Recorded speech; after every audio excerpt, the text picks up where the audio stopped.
declaran palabra de Dios. Y días también de Moisés tu siervo, justicia reinando otra vez. Y aunque libremos batallas, hambruna, carencia y dolor, aún se oye voz que en desierto clama, prepara el camino al Señor. Allí Yeshua viene ya, brillando como el sol, en el cielo lo verás, declara hoy el año del Señor, desde Sion llegó la salvación.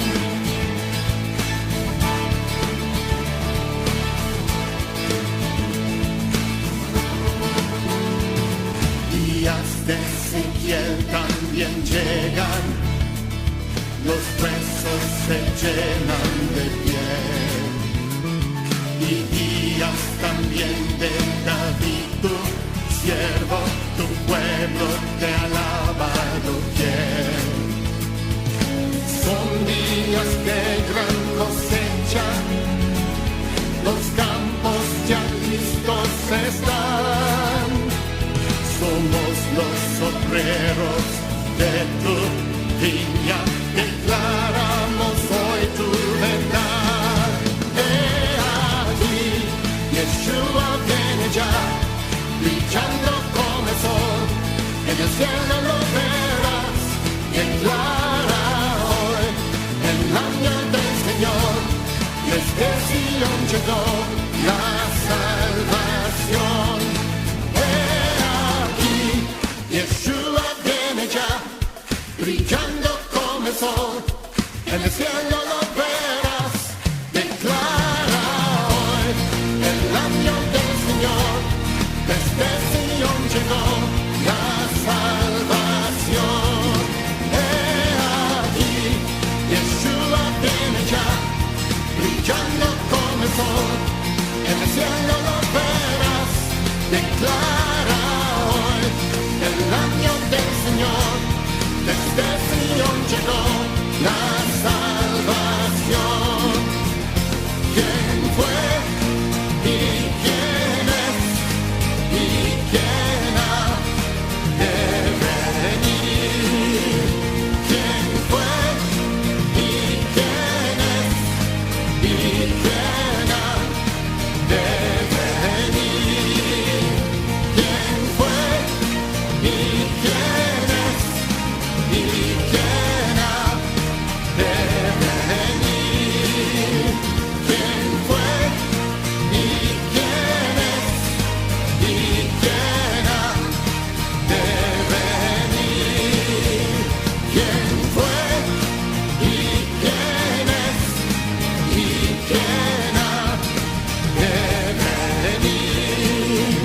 ¿Quién fue y quién es y quién ha de venir? ¿Quién fue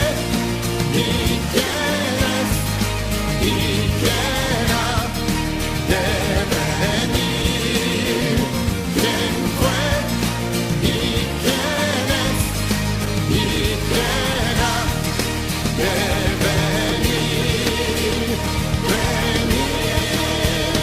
ha de venir?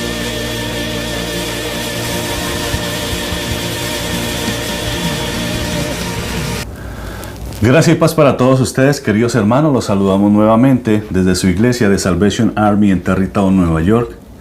Deseamos que cada uno de ustedes estén de la mano del Señor. Nosotros extendemos un abrazo especial a cada uno de ustedes allá en los diferentes países. También a nuestros hermanos en nuestra área local. Deseamos que se recuperen, de que ustedes estén bien. Y que si ustedes tienen la posibilidad de ir y congregarse, que lo hagan, que acompañen a su pastor, que acompañen a sus hermanos, porque la bendición del Señor está en la unidad del Espíritu. Amén. Amén. Dios les bendiga. Bienvenidos. Vamos a abrir nuestra Biblia en Apocalipsis capítulo 2, verso 18, que dice: escribe al ángel de la iglesia en Tiatira, el Hijo de Dios, el que tiene ojos como llama de fuego y pies semejantes al bronce bruñido, dice esto. Amén.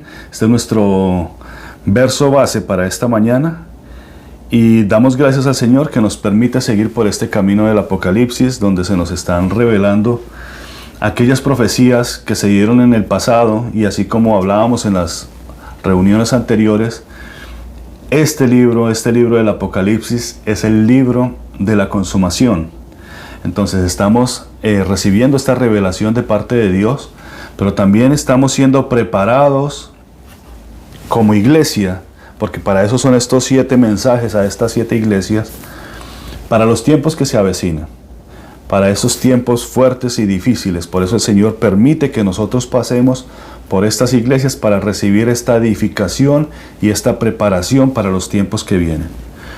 A su vez también nosotros estamos recibiendo profecía para los próximos tiempos, no muy lejanos. Estamos preparándonos, y como dice la palabra de Dios, nosotros como pueblo del Señor tenemos que estar firmes en el Señor, en el autor y en el consumador de nuestra fe, que es nuestro Señor Jesucristo. Amén. También lo dice en los evangelios, nosotros tenemos que estar en la casa que fue edificada sobre la roca, y la roca es Cristo. Amén. Entonces hoy estaremos pasando por una iglesia, por un camino muy, muy tormentoso. Es un horno muy tormentoso y de mucha tribulación, pero para los valientes y esforzados es de una bendición inimaginable. Así que preparémonos para este 7º tema de la serie Aproximación a los tiempos difíciles, que tiene como título Los riñones de la pornocracia. Amén. Los riñones de la pornocracia. Así que vamos a orar, vamos a pedir al Señor su dirección y que el Señor nos guíe en su palabra. Amén. Señor y Padre nuestro, te damos gracias por este día. Te damos, Señor, a ti toda la honra y la gloria. Y te pedimos, mi Dios, que tú nos guíes por este camino. Sabemos, Señor, que son tiempos difíciles, pero tú quieres que nosotros, Señor, nos preparemos, que estemos, Señor, firmes, que estemos con nuestros lomos ceñidos, Señor, para el momento en que tengamos que movilizarnos. Te damos, Señor, a ti gracias, Padre, por un día más de vida, por salud, Señor, por la bendición que tenemos, no solamente, Señor, de estar con vida, sino de ser prósperos, Señor, espiritualmente, y que entendamos, Señor, que nosotros somos proveídos de acuerdo a nuestra necesidad. Gracias, mi Dios, te damos porque tú, Señor, has dado a nosotros, a nuestra familia, la provisión, porque has dado, Señor, lo que se necesita para poder seguir adelante. Pedimos, mi Dios, tu dirección. Pedimos, Señor, que tu Espíritu Santo sea ministrando nuestras vidas, Señor, sea ministrando nuestros corazones, que nuestras familias, nuestros hijos, Padre, puedan entender, Señor, esta palabra, sobre todo esta palabra en el día de hoy, Señor. Que los sacerdotes de tus casas, Señor, de tus iglesias, sean edificados en ti, mi Dios. Y aquellos, Señor, que tienen la autoridad en cada uno de sus hogares, que puedan, a partir de hoy, Señor, recibir esta palabra, mi Dios, y levantar el sacerdocio en cada uno de sus hogares. Padre, yo bendigo a mis hermanos, intercedo, mi Dios, por aquellos que están enfermos, Señor, por aquellos que están pasando por aflicción.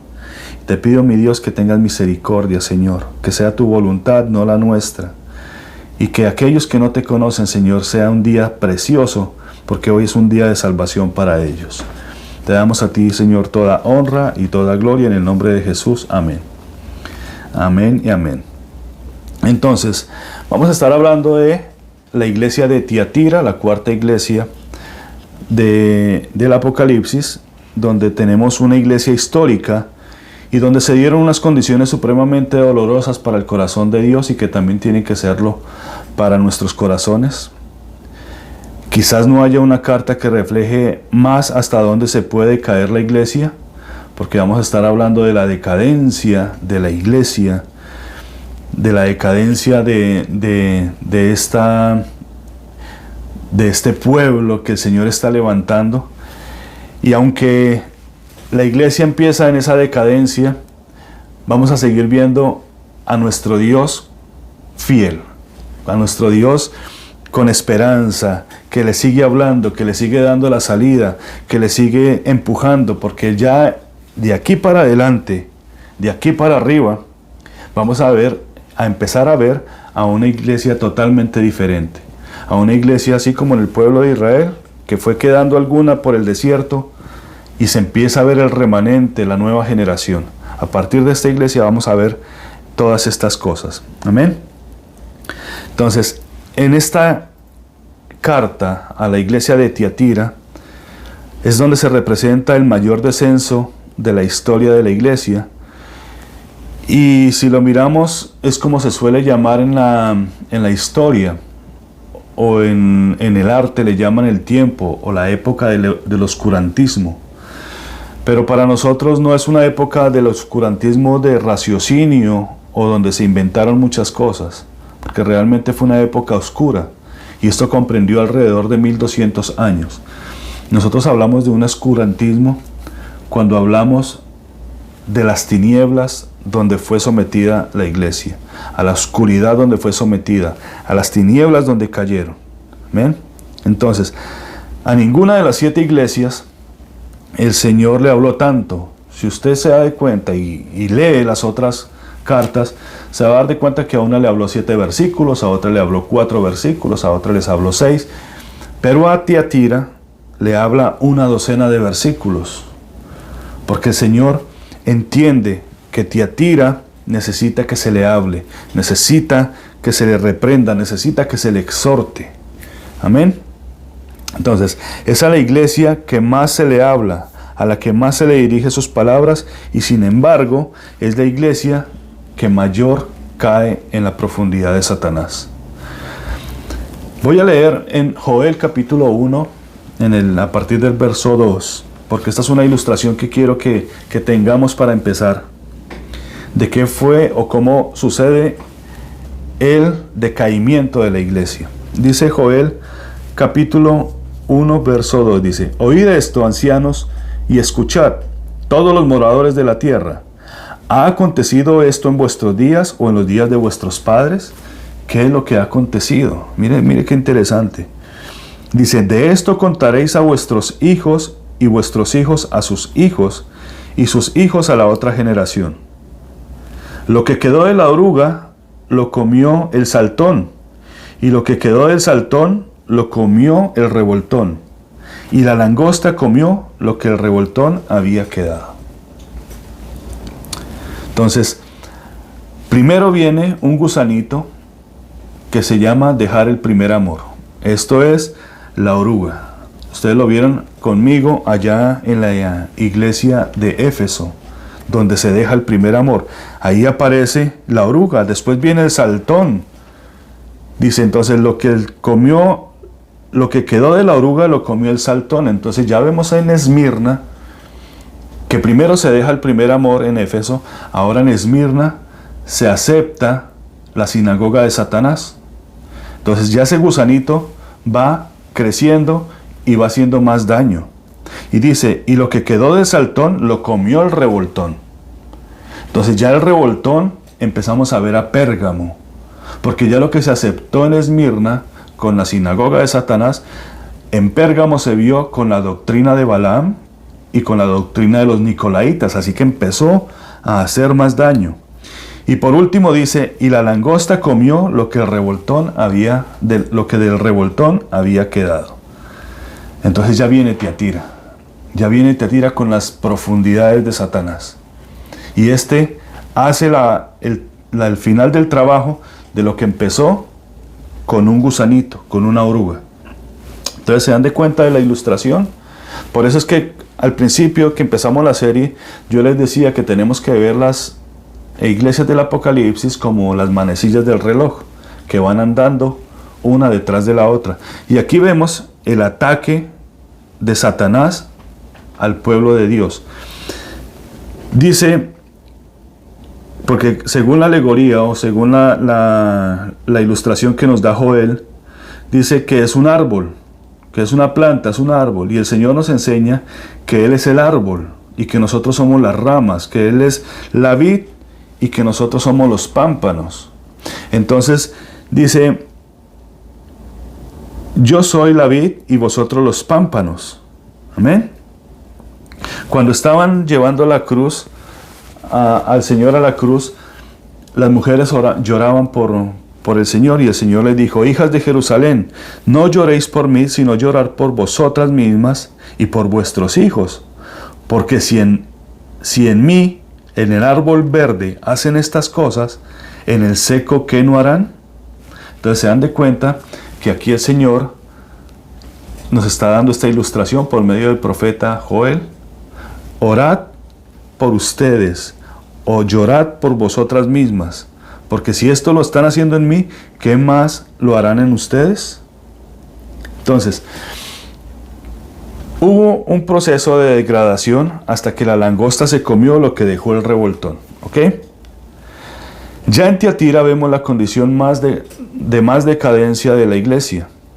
El Señor, en vez de quedarse callado, fue a la iglesia que más le habló, ¿ok? El Señor ocupa más en hablarle a esta iglesia, porque esta iglesia, a pesar de que está en las profundidades de Satanás, el Señor la ama.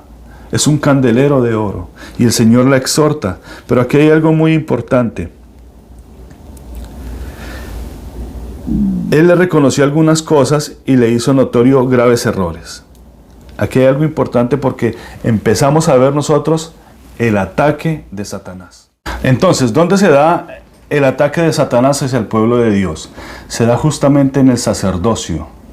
En el sacerdocio, si ustedes ven allá la historia, se van a dar de cuenta que a partir de Pérgamo y por todo el transcurso de Tiatira hasta el año 1798, el sacerdocio se pervirtió. Ahora todos tenían que ver con el sacerdote, pero era un sacerdote totalmente corrupto, un sacerdocio totalmente corrupto. Dice la palabra de Dios que si Satanás hubiera sabido que Jesús al morir traería redención y vida eterna a su pueblo, jamás lo hubiera crucificado, porque esto estaba oculto a los ojos de Satanás y de los religiosos, de los sacerdotes. Si los sacerdotes hubieran sabido que a Jesús al matarlo hubiera traído redención y vida eterna, ellos no hubieran crucificado al autor de la vida. Amén. Dice Juan ahí en el capítulo 12, citando a Isaías, que Dios cegó los ojos de ellos y endureció el corazón para que con los ojos no vean y no entiendan con el corazón y no se conviertan. Entonces Dios lo que quería guardar era el sacerdocio. Amén. De manera que cuando Satanás sufre esa derrota allá en la cruz del Calvario, porque allí fueron expuestos sus pecados y sus maquinaciones diabólicas, se lanza en contra del pueblo de Dios para destruirlo completamente, y tiene que romper con una línea de comunión. Eso es lo que quería Satanás. Allá ese cuarto gusanito, esa langosta que se comió lo último, lo que quería acabar era con la línea de comunión con Dios, con el sacerdocio. Amén. Entonces vamos a leer el mensaje completo a Tiatira para tener un mejor panorama, porque a la final de cuentas no podemos nosotros entender el mensaje si no lo leemos completamente. Dice: escribe al ángel de la iglesia en Tiatira, el Hijo de Dios, el que tiene ojos como llama de fuego y pies semejantes al bronce bruñido, dice esto: yo conozco tus obras y tu amor y tu fe y servicio y paciencia, y que tus obras postreras son más que las primeras. Pero tengo contra ti que toleras a esa mujer Jezabel.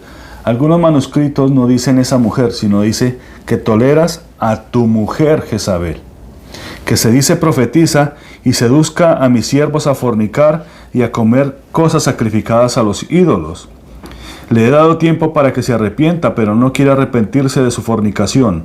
He aquí yo la arrojo en cama y en gran tribulación a los que con ella adulteran, si no se arrepienten de las obras de ellas.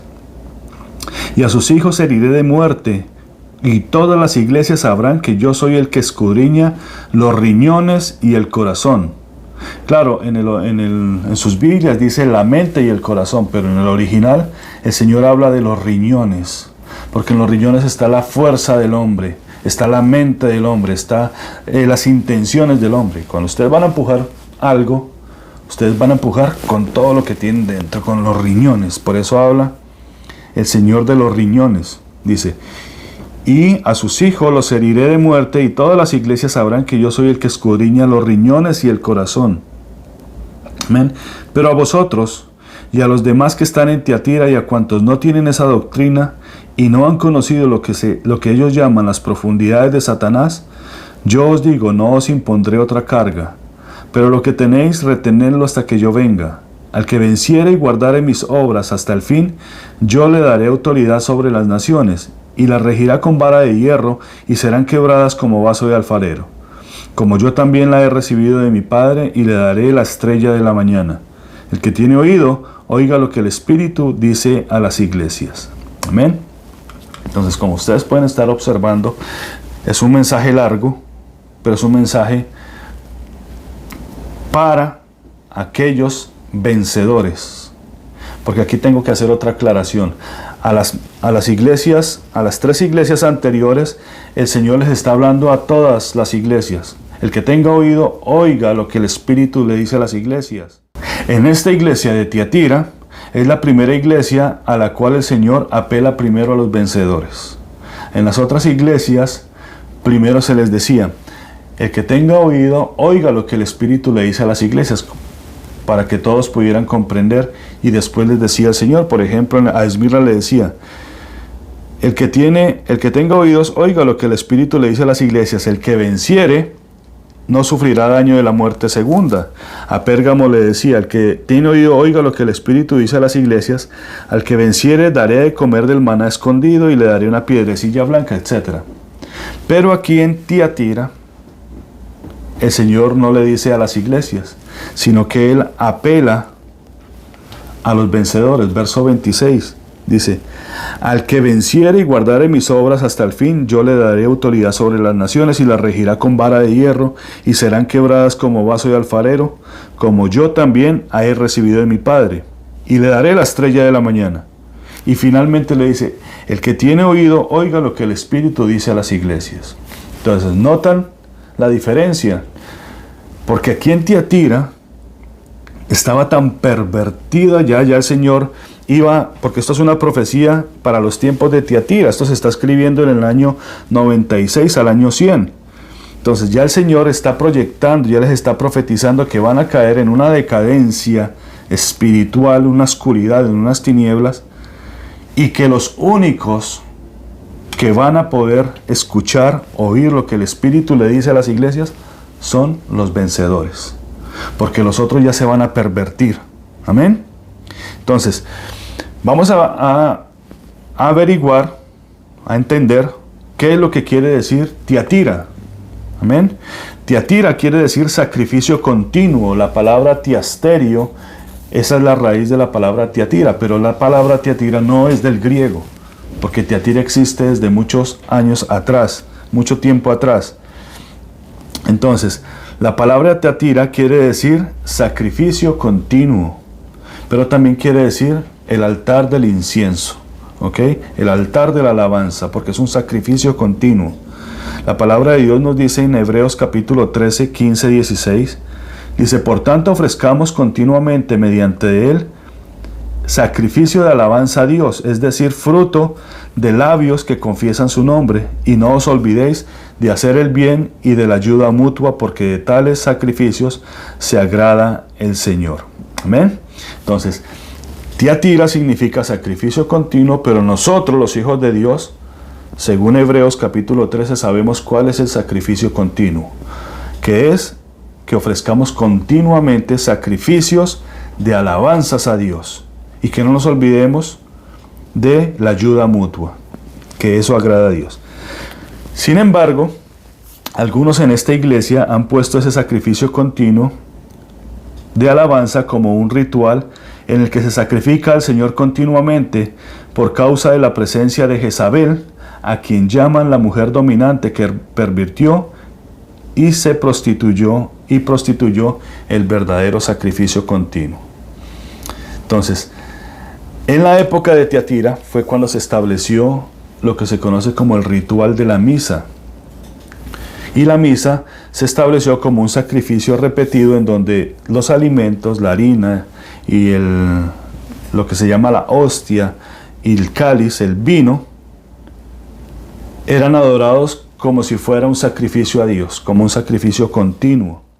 Bueno, entonces en esta época de Tiatira fue donde se establece este ritual y una doctrina diabólica. El ritual era lo que se conoce como la misa, ¿ok? Como un sacrificio repetido en donde los alimentos, que es el pan, representado por la hostia, y la sangre, el vino, representado ahí en el cáliz, representan el cuerpo y la sangre de Cristo. Y entonces surge esa doctrina diabólica que se conoce como la transubstanciación, que es que el cuerpo de Cristo, que el pan se convierte en el cuerpo de Cristo y que el vino se convierte en la sangre de Cristo, y que cuando son levantados son ofrecidos como un sacrificio continuo. ¿Ok? Entonces, esto es lo que se llama misa. La misa no es la reunión en general, como lo practican los de la Iglesia de Roma, sino que la misa es cuando se hace este sacrificio continuo. ¿Ok? Esto ya está pervertido. Esto no es lo que nos dice a nosotros la palabra de Dios. Hebreos capítulo 7, 27 nos dice que no necesita, como aquellos sumos sacerdotes, ofrecer sacrificios diariamente. Primero por sus propios pecados y después por los pecados del pueblo. Porque esto lo hizo una vez y para siempre cuando se ofreció a sí mismo. Amén.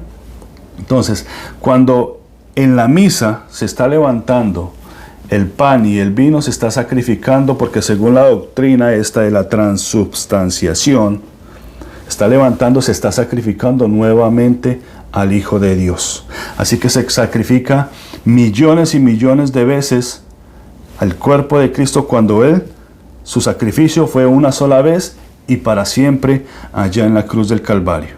Amén. Entonces, por medio de este ritual llegó a considerarse un sacrificio continuo, incesante, y esto es lo que significa Tiatira, un sacrificio continuo. ¿Ok? Ahora, tenemos que ver también un poco el trasfondo histórico de Tiatira. Tiatira era una ciudad que se caracterizaba por sus tintes, de ahí viene la palabra pintura, de ahí era donde salían los tintes, era una región donde producía esto y eso generaba mucho comercio. Hay una convertida, la primera convertida en Éfeso era Lidia, y Lidia era de Tiatira. Y lo que hacía Lidia era vender telas de púrpura. Entonces allá en Tiatira es donde se empiezan a ver todo este tipo de tintes, de tiñes para las vestiduras. Por eso es que en Tiatira se establecen los colores o la razón de que los sacerdotes se vistieran de púrpura y de carmesí. ¿Ok? Ahora, también Tiatira tiene que ver con Tiro. Tiro era una ciudad también costera, donde se comerciaba mucho, pero Tiatira tiene que ver con Tiro en el sentido de que el Señor relaciona a una mujer llamada Jezabel con Tiatira. Dice el verso 20, pero tengo unas cosas contra ti, que toleras a su mujer, o a tu mujer Jezabel. Y hay una Jezabel histórica. Esta Jezabel histórica era la esposa del rey Acab, rey israelita. Pero esta Jezabel era hija del rey de Tiro. Si ustedes van allá a Primera de Reyes y leen la historia de Jezabel, se van a dar de cuenta de que esta era una mujer completamente diabólica. Y esta mujer tenía al menos 450 profetas de Baal que pelearon después contra Elías, porque Elías fue el último profeta que quedó, porque a los otros los mataron, ¿ok? Para establecer sus cultos paganos. Tiatira era una ciudad donde esta ciudad se conoce como esa ciudad del vaivén. Cada vez que venía un imperio la tomaba, pero jamás le cambiaron el nombre. En Tiatira se conoce como la ciudad de la adoración al dios Apolos, que tenía unos rayos en la cabeza, una corona de rayos, y a una deidad que se conocía como la diosa Anatolia. Por eso la provincia se llama la provincia de Anatolia. Y esta diosa Anatolia tenía como característica tener un hacha en la mano. ¿Ok? Entonces, Cuando nosotros vemos a esta figura, hija del rey de Tiro, estamos hablando de una potestad femenina, que hay unos estudios muy importantes que da uno de nuestros hermanos, que Dios lo bendiga, el pastor Javier Soria. Yo se lo recomiendo que ustedes lo vean a través de YouTube, y él habla de las potestades femeninas, ¿ok? Entonces, esta deidad que estaba allí en Tiatira, que procedía de una deidad femenina que se llamaba Anatolia, también va a ser figura de lo que era Jezabel, porque esta Jezabel era era la hija del rey de Tiro, ¿ok? Entonces, para poder entender esto un poquito, tenemos que ir a ver quién es Tiro, quién era el rey de Tiro, ¿ok? Porque Tiro está relacionado con Tiatira. El rey de Tiro no era un personaje como un rey físico solamente, sino que el rey de Tiro tenía a alguien que operaba detrás de él. ¿Okay? El Señor lo revela ahí en Ezequiel capítulo 28, verso 12, donde le dice el Señor a Ezequiel: levanta endechas contra el rey de Tiro. Y dice: así ha dicho Jehová el Señor, tú eras el sello de la perfección, lleno de sabiduría y acabado de hermosura. En Edén, en el huerto de Dios, estuviste. De toda piedra preciosa era tu vestidura, de cornalina, topacio, jaspe, crisólito, berilio, onice, de zafiro, carbunclo, esmeralda y oro. Los primores de tus tamboriles y flautas estuvieron preparados para ti en el día de tu creación. Tú, querubín grande protector. Amén. Entonces, el Señor está revelando que el que estaba ahí era el rey de Tiro, pero el que estaba detrás del rey de Tiro era el querubín grande protector que había caído de la gloria de Dios, es decir, Satanás. Entonces, ¿quién era esta Jezabel? Era hija de Satanás. Obviamente Jezabel también era una figura histórica, pero ¿quién estaba detrás de Jezabel? Estaba la hija del rey de Tiro, la hija de Satanás. Esta hija es la que se va a ver aquí en Tiatira, porque el Señor la está nombrando.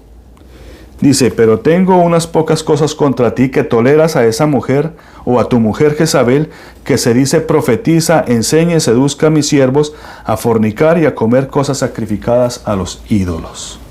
Y parte de esas enseñanzas era la misa, lo que se conocía como el sacrificio continuo.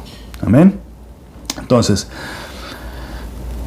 el Señor se va a presentar ahí en Apocalipsis como el que dice: escriba al ángel de la iglesia de Tiatira, el Hijo de Dios, el que tiene ojos como llama de fuego, aquel que escudriña lo más profundo de los riñones, aquel que escudriña lo más profundo del ser, dice esto. Amén. Yo soy el que escudriño lo más profundo de tus riñones. Y resulta que en los riñones de esta iglesia llamada Tiatira había algo que se llamaba, o que llamaron a través de la historia, como la pornocracia. ¿Okay? Que la pornocracia es aquello que es perversión en cuestiones de sacrificios, de alabanzas, de adoración. ¿Por qué? Porque el ataque de Satanás era directamente contra el sacerdocio de Dios. Amén. Entonces, dice el Señor, yo soy el que escudriña los riñones y el corazón, y los ojos como llama de fuego. Y dice más: y los pies semejantes al bronce bruñido, como quien dice, ustedes conocen el proceso que es el resplandor refulgente, que es para que este resplandor refulgente salga. Si yo tengo los pies de eso, yo pasé por el horno, yo pasé por el juicio, y ahora puedo escudriñar todas las cosas. Amén. Entonces, ustedes van a darse cuenta de que en una situación tan terrible de perversión, sin embargo, en esa situación, en esa iglesia que estaba pasando o estaba viendo todo este tipo de perversión, había un remanente fiel. Había un grupo de personas que el Señor les llama los vencedores, ¿ok? Que tuvieron que pasar, que vivir, que soportar todo este tipo de ritualismo, todo este tipo de pornocracia, desde ese periodo donde termina Pérgamo hasta ya el 1798, porque no termina en el 1500 donde empieza Sardis, sino que eso se extiende y dura más o menos 1200 años. ¿Ok? Entonces ese periodo que se le conoce como la pornocracia, el periodo del oscurantismo. Esta pornocracia era donde sucedían tantas cosas en el sacerdocio, porque ya habían papas que mataban a otros papas para llegar a su gobierno. Habían papas que tenían hijos con sus hijas y que después esos hijos se convertían en papas. Habían incestos, habían violaciones. Al menos se nombran de 2 papisas. Había una que se llamaba Juana, pero cuando se vestía se hacía llamar Juan VIII. O sea, todo tipo de perversión, todo tipo de ocultismo. Hubieron algunos papas que fueron acusados de brujería. Hubieron otros papas que practicaban el ocultismo. Hubieron algunos que incluso desenterraban a los cuerpos de los papas muertos para tomar los dedos. Había unos papas que fueron acusados de brujería, de magia negra. ¿Ok? Incluso hubo papas uno que se llamó Silvestre, quien dice que fue un mago negro, y hubo varios papas que fueron acusados también de asesinatos, de incestos, de muchas cosas que se dieron, y eso se hablaba dentro de las profundidades de Satanás. Se levanta un grupo también dentro de los mismos papas, un ejército que se llaman como los papistas, algunos de ellos de la alta élite, y que defendían este imperio, porque ahora era un imperio papal, un gobierno de Roma, un gobierno papal tomado por el clérigo. ¿Ok? Y este sacerdocio se empieza a ver en un aspecto totalmente depravado, que era que en el nombre de Dios, porque se hacían llamar cristianos, mataban a todo aquel que estuviera en contra de su religión, de su paganismo, de su sacrificio continuo. Porque ¿a quién los estaba gobernando? Los estaba gobernando Jezabel. ¿Ok? Hay algo muy triste que se lee ahí en el libro de los mártires, que es cuando el grupo papista levanta un grupo de mercenarios, y este grupo de mercenarios acaban con al menos 5 ciudades en una noche. A este grupo de mercenarios le pusieron por nombre los dragones dorados. Y estos dragones iban casa por casa en las ciudades como París, como Toulouse y algunas otras, Bedana, y todas estas ciudades, y sacaban a la gente y las mataban. Y decían, dice la historia, dice los libros, que se podía ver correr la sangre por las calles, que la sangre corría como si fueran aguas cuando llovía. Y esto lo hacían los papas porque a estas personas que eran muertas se rebelaban contra lo que ellos estaban haciendo. Eran los considerados protestantes. Entonces, todo esto se empezó a ver allá por esa época de oscurantismo, porque fueron realmente lo que se conocen como las profundidades de Satanás. ¿Okay? Hubieron otras cosas terribles, como incluso ustedes lo pueden ver en películas que se conocen como los Borgias, o hubieron otra Marosia, y muchas mujeres que se levantaron contra esto. ¿Okay? Y eran mujeres que se casaban con reyes para poder poner a sus hijos en el papado. Esto era una cosa increíble, esto era algo terrible. Este tiempo o este periodo es el que el Señor está usando, para mostrarnos a nosotros como iglesia cuál es el carácter de la bestia en los postreros días. Porque la bestia que sube del abismo va a ser religiosa, y esta lo que quiere es traer a que le hagan adoración al anticristo, y va a utilizar cualquier método. En estos empezaron desde los falsos sacrificios hasta la Inquisición, porque ya todos estos sacerdotes, y de ahí sale uno llamado Domingo, que viene de la orden de los dominicos, ¿ok? Y estos dominicos fueron los que prepararon e inventaron todo lo que se conoce como la Inquisición, Obviamente, más adelante, el Señor va a revelar lo que hizo con esta iglesia. Pero lo que vivieron nuestros hermanos, lo que viven nuestros hermanos todavía, que están metidos en esa iglesia, es lo que se conoce como los ojos llama de fuego de Dios que escudriña los riñones de la pornocracia. ¿Okay? Él está viendo, Él vio todo lo que sucedía ahí, y por eso sus palabras están dirigidas a los vencedores, y no a la iglesia, sino al remanente fiel. Dice la palabra del Señor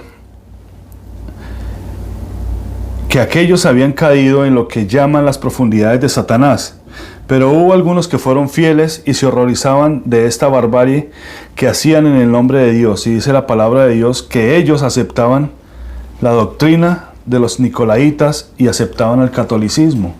Habían muchos hermanos que estaban en contra de todo lo que se hacía, pero ellos aceptaban. Por eso él habla al Señor, dice: y tengo contra ti algunas cosas, que toleras a esa mujer, a tu mujer, porque ya el Señor dice tu mujer, tú estás tolerando, estás asumiendo que le perteneces a esa mujer. Dice: yo tengo contra ti estas cosas, tengo que toleras estas cosas. O sea que hay cosas, hermanos, que nosotros no podemos tolerar. Hay cosas que no podemos olvidar. Nosotros vemos a culturas como la judía, que jamás se olvidan de aquello que les pasó en el holocausto nazi. Pero los cristianos jamás se nos pasa por la mente recordar qué fue lo que hicieron con nuestros hermanos allá en esta época oscura, en esta época de tinieblas. Ahora se presentan con una iglesia como si nada pasara, con una iglesia mansa, bien dice la ilustración, con cuero de oveja, pero con cara de león, con cara de lobo, vestidos de oveja. ¿Se dan de cuenta, hermanos? Entonces no podemos tolerar, no podemos olvidar, porque esto es un movimiento espiritual. La Babilonia espiritual, la madre de las rameras es esta. ¿Ok? Dice: la iglesia no se mueve bajo la tolerancia, sino bajo el sacerdocio. Por eso en Hebreos se nos dice que el sumo sacerdote ha traspasado los cielos y que Él se compadece de nuestras debilidades y que podemos acercarnos confiadamente al trono de la gracia para hallar misericordia y hallar gracia para el oportuno socorro. De manera que acá no solo vemos la usurpación del trono de Dios, sino que estamos viendo que ellos están haciendo un sacrificio continuo, matando al Señor Jesucristo. En cada misa, en cada celebración, ellos están sacrificando al Cordero que fue sacrificado una sola vez y para siempre. Amén. Yo quiero hablar del sacerdocio, quiero hablar del sacerdocio un poco, porque nosotros, el propósito de esto no es presentar las barbaries que hace Satanás, sino que como vencedores podamos rescatar el sacerdocio que Dios ha puesto a nuestro cuidado. Es nuestra herencia. Amén. Hoy en día, el sacerdote o el obispo o el padre o el pastor tiene un privilegio delante de los hombres. Cada vez que se ve a un sacerdote o a un pastor caminar, es como si tuvieran que hacerle una reverencia. ¿Ok? Hasta esa perversión hemos tenido. Ya no le damos la gloria al Señor, que por gracia de Dios somos lo que somos, sino que ahora tenemos un título, sino que ahora tenemos una forma de que la gente nos vea. Esto no es otra más que una patraña de Satanás. En la antigüedad, al sacerdote se le honraba no por su título, sino porque era quien traía la palabra del Señor. Voy a narrar una historia que está ahí en Mateo capítulo 2, verso 5, y está también paralela con la historia de Lucas, ahí en el capítulo 1, y voy a hablar del sacerdote Zacarías. Zacarías, padre de Juan, que conocemos como Juan el Bautista. Dice que Zacarías tuvo que servir allá en el templo, porque él pertenecía a la orden de Abdías, y Zacarías tenía que ofrecer el incienso allá delante del altar. Entonces, dice que cuando Zacarías estaba haciendo su labor, sirviendo allá en el altar, recibió una visión, y esta visión era del ángel Gabriel. El ángel Gabriel estaba anunciando que él y su esposa Elizabeth, que ya eran ancianos, iban a tener un hijo. Obviamente Zacarías, ya viéndose viejo, no creyó, y por esa razón fue quedado le fue puesto sello en su boca y no podía hablar. Entonces, cuando Zacarías sale de el templo, afuera del templo, porque estamos hablando que era una de las 3 fiestas solemnes, estamos hablando de la fiesta de Shavuot, la fiesta de Pentecostés, el sacerdote tenía que salir delante del pueblo y bendecirlo, porque para eso fue impuesto el sacerdocio, para traer bendición, para traer exhortación, para traer palabra de Dios, para traer consejo de Dios. Entonces el sacerdote tenía que salir a donde estaba allá afuera toda la gente esperando a recibir la bendición. ¿Cuál era la bendición? La bendición era aquella bendición sacerdotal que impuso Dios en Números capítulo 6, verso 24.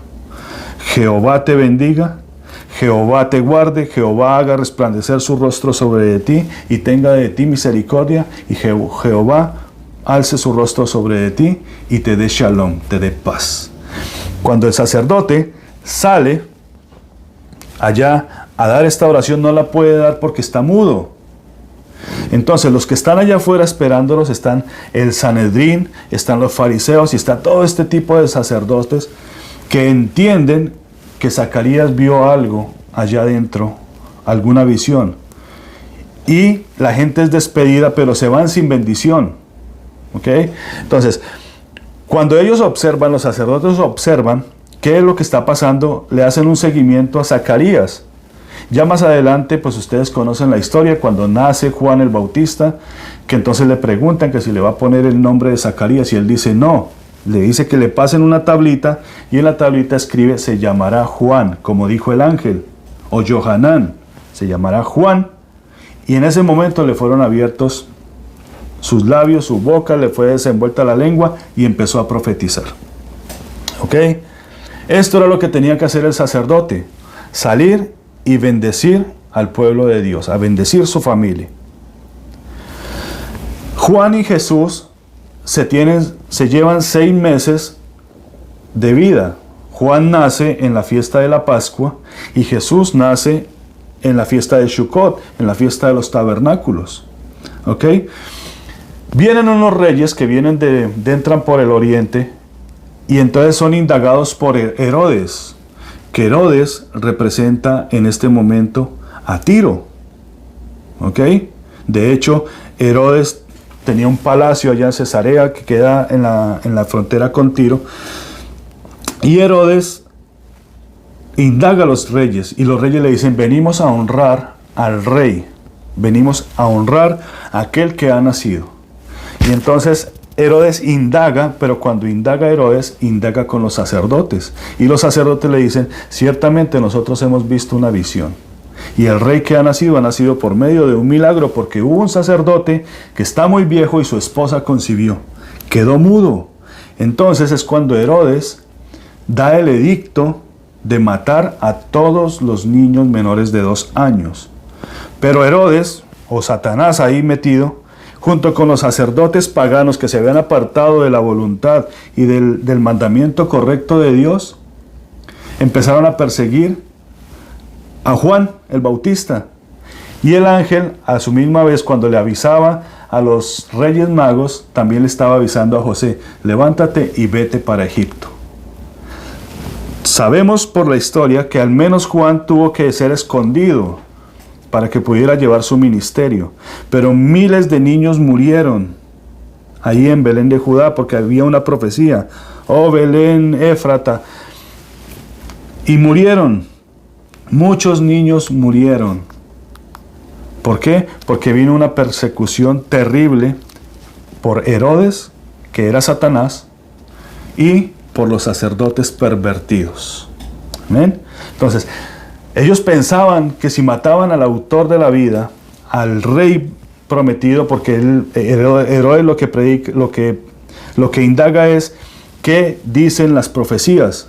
y dicen, realmente, ciertamente se están cumpliendo. El que ha nacido para reinar. Pero ellos pensaban que era Juan. Juan también tiene que ser escondido. Y algunos autores, algunos hermanos, dicen que fue cuando él fue llevado a los esenios, porque Juan proviene ya de esa línea de los esenios. ¿Okay? Entonces, si nosotros nos damos de cuenta, el sacerdocio del Señor ha sido completamente pervertido. Esta Jezabel hizo ese trabajo allí. Y la Jezabel que nosotros estamos viendo en Tiatira es la Jezabel espiritual. Es la Jezabel que se sienta sobre las 7 colinas. Y Pablo y Juan la describen que es como Roma.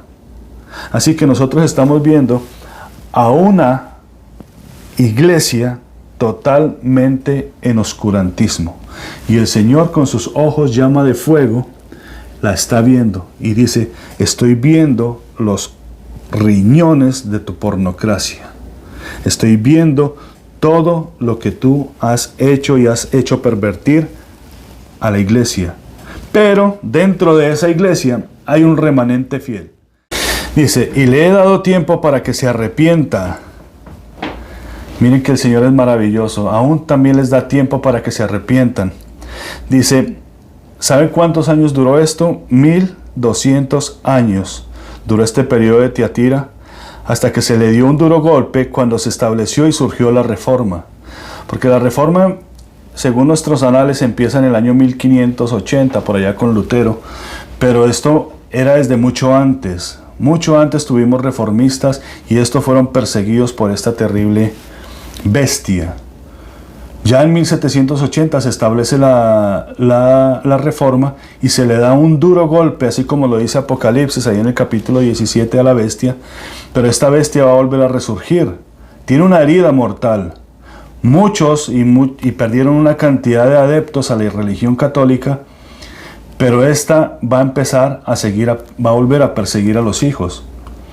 Tal es el caso que tuvieron que levantar a un papa ecuménico, porque este papa que se levantó fue el producto de una abdición del papa Benedicto XVI, y se trajo a un papa ecuménico para poder volver a recuperar las Américas, porque la mayoría de las Américas se estaban convirtiendo al protestantismo, viendo la barbarie, viendo el asedio que tenían contra los niños, contra los jóvenes, el homosexualismo, la falsa adoración, el paganismo. Y tuvieron que levantar a un papa que pudiera traer a todos estos. ¿De dónde lo sacan? De la oscuridad. Porque este papa es de la orden de los jesuitas. Y los jesuitas son los que mantienen en los claustros, en la oscuridad, allá en lo oscuro. Entonces se dan de cuenta, hermanos, que nosotros somos privilegiados porque el Señor a nosotros nos mantiene con las noticias, nos mantiene alerta. Entonces, dice, he aquí, yo le he dado tiempo, y le he dado tiempo para que se arrepienta, pero no se arrepiente. He aquí, entonces, yo la arrojo en cama. Y esta iglesia que sufrió esa herida mortal, se cumple lo que la palabra del Señor dice, yo la arrojo en cama y con ella a todos los que siguen. Porque si ustedes se dan de cuenta, es una iglesia muy pomposa, muy despampanante, pero es una iglesia enferma. Es una iglesia que está raquítica, es una iglesia que sus huesos están quebrando. Por fuera se ve hermosa de púrpura y carmesí, pero por dentro es un sepulcro. Es como una persona que se está consumiendo por una enfermedad terrible. Esto es tremendo, hermanos. Y no solo ella, sino los hijos, aquellos que fornican, aquellos que se envuelven en estas profundidades, porque esto es lo que el Señor le llama las profundidades de Satanás. Adulterios, fornicaciones, brujerías, el sacrificio continuo. Cuando el Señor iba a ser sacrificado allá en la cruz del Calvario, dice que a la misma hora del sacrificio se tenía que levantar en el altar del sacrificio al cordero y se tenía que degollar, porque era la misma hora, estamos celebrando la Pascua. Y dice que cuando el Señor Jesucristo está muriendo y el sacerdote que va a matar al cordero, dice que levanta su brazo con la daga, con el cuchillo, dice que su brazo no le pudo bajar. Porque en ese momento el Cordero de Dios que iba a quitar el pecado del mundo, el único sacrificio que nos puede dar salvación y vida eterna, había tomado sustitución de ese corderito. Ya no tenía por qué matar más corderos. Ya no tenía por qué haber otra víctima en sustitución nuestra, porque nuestro sustituto es nuestro Señor Jesucristo. Y dice que en ese momento el cuchillo no pudo bajar, porque ya el Cordero de Dios lo estaba sacrificando el Señor. Yo me proveeré de holocausto para el sacrificio, le dijo a Abraham. O más bien Abraham lo dijo, el Señor se proveerá de holocausto para el sacrificio. Entonces cuando vemos aquí esto en Tiatira, que hacen un sacrificio continuo, que cada vez que el sacerdote pagano levanta la copa y levanta la hostia, es como si estuviera levantando una hacha y una daga para matar nuevamente al autor de la vida. Y es como si estuviera Jezabel matando y matando y matando al Señor Jesucristo cada vez que se hace ese ritual. Eso es Tiatira, el sacrificio continuo, el querer acabar con los hijos de Dios. Pero bendito sea el nombre del Señor que ha guardado un remanente fiel. Dice la palabra de Dios que Él se ha reservado al menos 7,000 que no han doblado la rodilla delante de los sacerdotes de Baal. Y a estos es a los que el Señor le habla aquí en Tiatira. Al que venciere y guardare mis obras, no las obras de ellos. Por eso le dice aquí, yo conozco en el verso 19, yo conozco tus obras y tu amor y tu fe y servicio y paciencia y que tus obras postreras son más que las primeras. Claro, ellos tienen asilos, ellos tienen orfanatos, ellos tienen miles de entidades sociales. Pero ¿de qué les sirve si están siendo gobernadas por Satanás? Si está sentada la ramera ahí. Si todos los profetas y todos los sacerdotes son sacerdotes de Baal y están peleando y persiguiendo a los hijos de Dios. Eso es Tiatira. Por eso el Señor dice, y les he dicho que se arrepientan, pero no se quieren arrepentir. No se quieren arrepentir de su fornicación. He aquí yo la arrojo en cama y en gran tribulación, y a los que con ella adulteran si no se arrepienten de las obras de ella. Pero a mí me gusta mucho que dice aquí el Señor, y al que venciere y guardare mis obras, yo le daré autoridad sobre las naciones. ¿Cuáles son las obras del Señor? Las obras del Señor es que tú te vuelvas a la palabra de Dios. Las obras del Señor es que tú entiendas que el sacerdocio tiene que ser restaurado. Y cuando hablamos del sacerdocio, no hablamos del solo sacerdocio en las iglesias, hablamos del sacerdocio dentro de las casas. Para que nuestras casas tengan sacerdote. No podemos nosotros vivir una vida de bendición si no hay sacerdote en nuestra casa. Les decía yo el domingo a los hermanos, el miércoles a los hermanos en el culto de oración, que cuando el Señor restaura el sacerdocio en nuestra casa, la primera que es exhortada es la mujer. Y tómenlo, hermanos, como un acto de amor y con el nombre del Señor y con todo amor se los digo. Cuando el sacerdocio es restaurado en sus casas, la primera que tiene que ser reprendida es la mujer. Porque la mujer cuando toma el sacerdocio se vuelve sacerdotisa. Y la sola palabra sacerdotisa es diabólica. La mujer puede dar profecía. Hay profetisas en la palabra de Dios.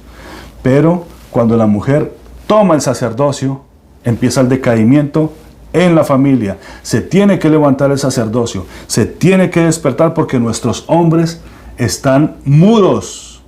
Los hombres no bendicen a sus hijos.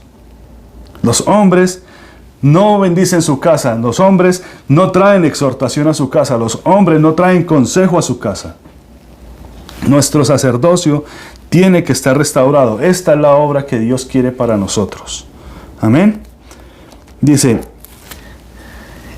y le daré la estrella de la mañana. Amén. ¿Qué es la estrella de la mañana? No el sol de justicia, porque el sol de justicia vendrá en las nubes. Le daré la estrella de la mañana. Les daré la luz. Les daré el camino. Les alumbraré el camino. Pero hay que restablecer el sacerdocio. Tiatira ciertamente se pervirtió. En Tiatira, la pornocracia fue revelada por Dios. Quizás muchos de ustedes no hayan conocido este tipo de historias. Yo les animo. Hay un libro que se llama El Acta de los Mártires, están los libros de los hermanos John Wycliffe, hay muchos libros. Vayan ustedes a la internet y descárguenlos, léanlos con el criterio, con el amparo del Espíritu Santo, y se van a dar de cuenta de que nosotros no podemos tolerar esto más. Muchos hermanos nuestros murieron porque el diablo quiso acabar con el sacerdocio del Señor. Y yo les hago una pregunta: ¿quieren ustedes que su familia muera? ¿Quieren ustedes que sus hijos sean sacados a las calles para que sean derramada su sangre y que corra como ríos por las calles? Así como hicieron estos malvados allá en Toulouse y en París. Yo sé que no. Yo creo que ustedes y yo estamos tan avergonzados de que alguna vez practicamos o por lo menos respetamos a ese paganismo. Pero estos son unos lobos vestidos de ovejas. Son aquellos que están siendo gobernados por ese rey de Tiro y que está su hija sentada en esos 7 montes. Y esos 7 montes se llama Roma. Y no solo eso, esto es algo espiritual. ¿Ok? Estos sacerdotes que nosotros vemos hoy en día, por ahí caminando, que todos le hacen la reverencia, y el que no esté contra ellos, pues entonces viene, porque ahora tienen el poder del Estado, y vienen contra ti, no son más que servidores del rey de Tiro. No son más que adoradores del rey de Tiro y de su hija. Amén, hermanos. Mi palabra, dice el Señor, no volverá a mí vacía. La palabra que sale de la boca de Dios no volverá a mí vacía. Y aquel a quien guardare mis obras, dice el Señor, y pelear hasta el fin, yo le daré autoridad sobre las naciones y las regirá con vara de hierro y serán quebradas como vaso de alfarero, como también yo lo he recibido de mi Padre. Aquel que ejerza el sacerdocio del Señor. ¿Cuál es el sacerdocio del Señor? De que tú, hermano, que me estás escuchando, abras tu boca. Zacarías ciertamente fue enmudecido por el ángel porque no pudo creer lo que le estaba diciendo, pero también era una señal para el pueblo. Dios al pueblo le estaba enseñando. He llevado 400 años en silencio, llevaba el Señor sin hablar a su pueblo, cuando Zacarías recibió la visión de Juan el Bautista. Y los sacerdotes que estaban ahí entendían esos tiempos. Los sacerdotes que están en estas religiones paganas entienden los tiempos. Cuando nosotros seamos abiertos, cuando se nos sea abierta nuestra boca y empecemos a profetizar de las maravillas de Dios, los sacerdotes de Baal se van a dar de cuenta. Dice el Señor, yo he puesto una señal. Zacarías era una señal. La señal era que no iban a recibir bendición hasta que viniera el Rey de Reyes y Señor de Señores. Ahora la bendición fue restablecida. La bendición fue restablecida. Y ahora la bendición la podemos nosotros dar a nuestros hijos. Ya Zacarías cuando vio la iluminación, cuando aceptó que realmente Dios estaba levantando a uno que iba a abrir la senda para que viniera el Salvador, entonces fueron abiertas sus bocas, fueron abiertas su boca. Y dice el Señor: yo puse por señal a Zacarías. También tú eres una señal en tu casa. De manera que es necesaria la restauración del sacerdocio santo que fue dado por Dios. Allá en el tabernáculo, en el desierto, cuando salía Aarón, se le dijo: y así bendecirás al pueblo de Dios. Jehová te bendiga y te guarde. Jehová haga resplandecer su rostro sobre de ti y tenga de ti misericordia. Jehová alce su rostro sobre de ti y te dé shalom. Zacarías, cuando salió del templo, tenía que dar esta bendición, pero estaba mudo. Y esto era una señal que Dios nos estaba dando para nuestros hijos. Hay padres, hay hijos de Dios que son sacerdotes, porque cada vez que se levanta una casa, esta casa tiene que tener un sacerdote, y ese sacerdote tiene que bendecir la casa, tiene que exhortar la casa, tiene que traer consejo a la casa. Pero están mudos. A los padres les da pena bendecir sus hijos. Aún yo soy de la generación que pertenece a aquellos de los que los domingos se reunían toda la familia, venían padres, hermanos, tíos, amigos, primos, y se reunían en la casa de los abuelos a almorzar o a desayunar, pero tenían ese lugar de reunión. Ese lugar de reunión es el que Dios prepara para que el patriarca, para que el sacerdote bendiga a sus hijos, bendiga a su familia. Pero como ahora le entregamos el consejo, le entregamos la autoridad al oscurantismo, al sacerdote oscuro, ahora entonces ya no bendecimos nuestra casa. Ya nuestra casa está gobernada por el rey de Tiro, está gobernada por el sacerdote de Baal. Hay otros que le echan la culpa al pastor, cuando ustedes tienen que bendecir su casa. Cuando ustedes son los responsables de bendecir su casa. Dice en el libro de Job que los hijos de Job hacían un banquete. Y qué terrible que cuando los hijos de Job hacen banquete, no invitan a su padre. Sin embargo, Job dice que hacía sacrificios y oraba a Dios. ¿Para qué? Por si acaso ellos habían pecado. Mire qué tremendo, hermanos. Aunque no lo invitaban, el sacerdote oraba e intercedía. Pero qué lindo ha de ser que nosotros podamos reunirnos con nuestra familia, los que podemos. Y aunque sea para compartir un pedazo de pan y extender las manos sobre ellos y decirles: Jehová te bendiga, Jehová te guarde, Jehová haga resplandecer su rostro sobre de ti, ponga en ti misericordia, Jehová alce su rostro sobre de ti, te dé shalom, te dé paz. Y bendecir a nuestros hijos como sacerdotes en nuestros hogares. Porque esto es lo que el Señor quiere. Dice: estas son mis obras. Tiatira fue removida. Tiatira fue destruida y va a ser destruida porque esta bestia es espiritual. Y esta bestia está próxima a salir. Pero aquellos vencedores, aquel remanente fiel, aquellos que están escuchando esta palabra, van a entender. Las mujeres van a hacer su trabajo y los hombres tendrán que ser restaurados y levantados por el Señor. El trabajo de la mujer, si el hombre no quiere creer, ¿qué dice el Señor? Ora a él, porque tus obras santificarán a tu esposo. Y viceversa, si tienes una mujer no creyente, pues tus obras, tu vida, tu testimonio santificará tu casa. Pero no podemos quedarnos callados. Ya el Señor desligó nuestra lengua. Ya dice el Señor: vayan a toda criatura y prediquen el Evangelio. Y la primera criatura que tú tienes es la criatura que está en tu casa. Bendigan a sus hijos. No le den el sacerdocio al oscurantismo. Ahora la mayoría necesita reverencia. Los pastores quieren ser reverenciados. Nosotros somos simples servidores de Dios. Todo lo que tenemos, todo lo que hacemos, todo lo que decimos, es por la misericordia de Dios. Nosotros somos siervos inútiles. Hacemos lo que el Señor nos manda.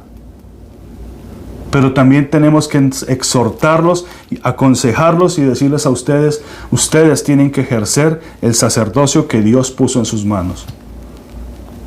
Cuando ustedes tienen hijos o familia, ustedes tienen una necesidad.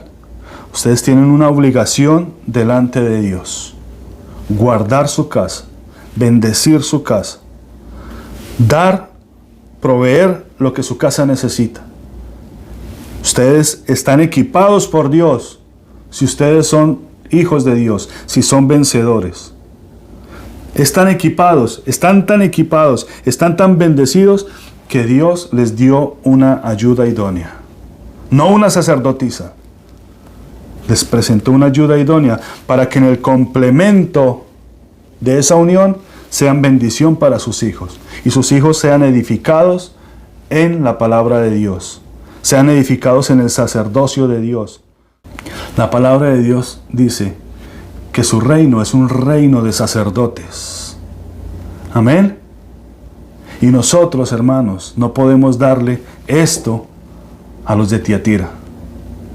Ciertamente, de allí hay muchos hermanos que están todavía allá metidos en ese lugar. Vamos a orar por ellos, vamos a orar para que el Señor los saque, para que ellos puedan ser despertados, para que el Señor les revele cuáles son esos riñones de la pornocracia. Pero nosotros no podemos tolerar más esto, hermanos.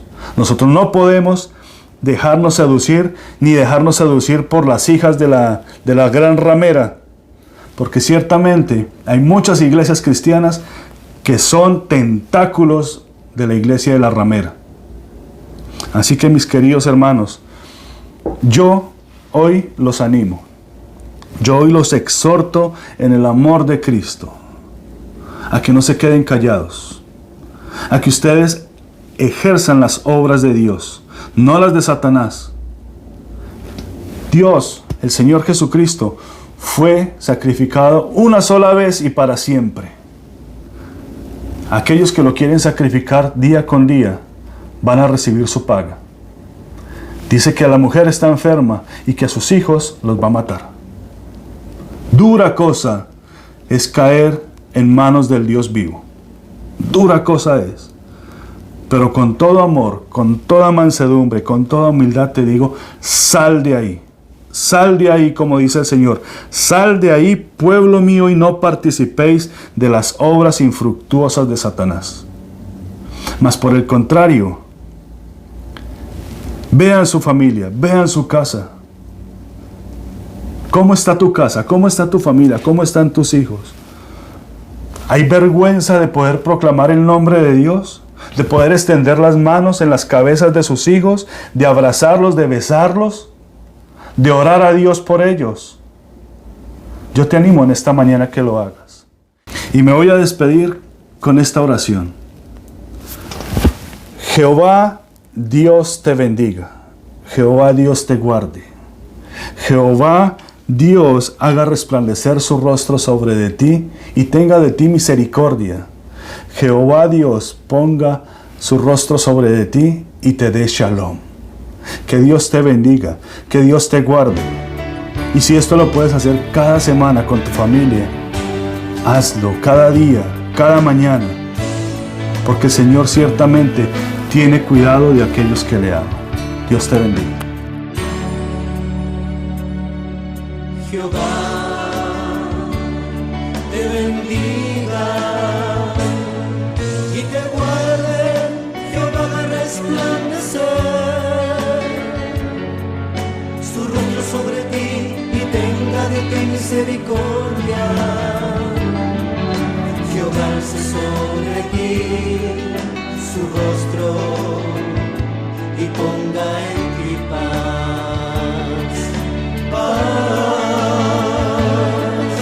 Jehová te bendiga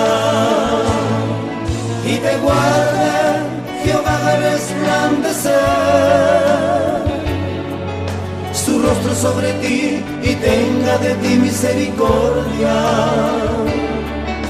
Jehová alce sobre ti su rostro y ponga en ti paz.